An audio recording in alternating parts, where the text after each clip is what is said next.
Good evening, ladies and gentlemen. We are coming to you live from an undisclosed location to report on the latest successes of the XCOM resistance. We recently picked up another distress signal from a haven called Defiance Point. We here at XCOM responded as quickly as we could to this call for help, and we were able to save several refugees from Advent's tyranny. Unfortunately, by the time we got there, we couldn't do a whole lot to save the homes of the people that had once lived there. Luckily, we were able to help the remaining soldiers and lead the people of Defiance Point to a new haven. However, we here at XCOM just want to remind any resistance soldiers in the field of the proper way to deal with mind control. The best way to deal with someone being mind controlled by a sectoid is to simply kill the sectoid itself, not the person they're controlling.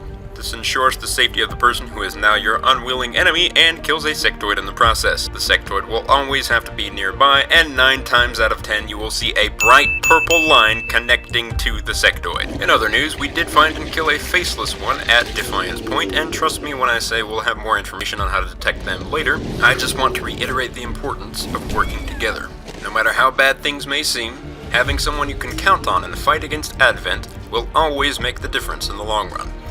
To further this point, one of our covert missions in East Asia was ambushed. Unluckily for Advent, we had sent a team that had been working with each other for a very long time. They called themselves Team Nice Dynamite, and the Advent patrol sent to intercept them had no idea what they were messing with. All Advent troops sent to ambush them were easily handled by this dynamic duo, and they were able to return home safely thanks to their impeccable teamwork. In more recent missions, we here at XCOM have been investigating the whereabouts of our lost Lieutenant Jack the Beard Patillo. We were constantly being harassed by the Chosen, but despite their close connection to the Elders, our troops have figured out that a shotgun to the face is still impossible for them to resist. We also want to take a moment to remind our listener to keep their eyes open for any signs of where they might have taken our lost lieutenant. I have yet to hear any stories about graffiti, and I just want to point out that doing something like that would be incredibly dangerous, but it will also be awesome.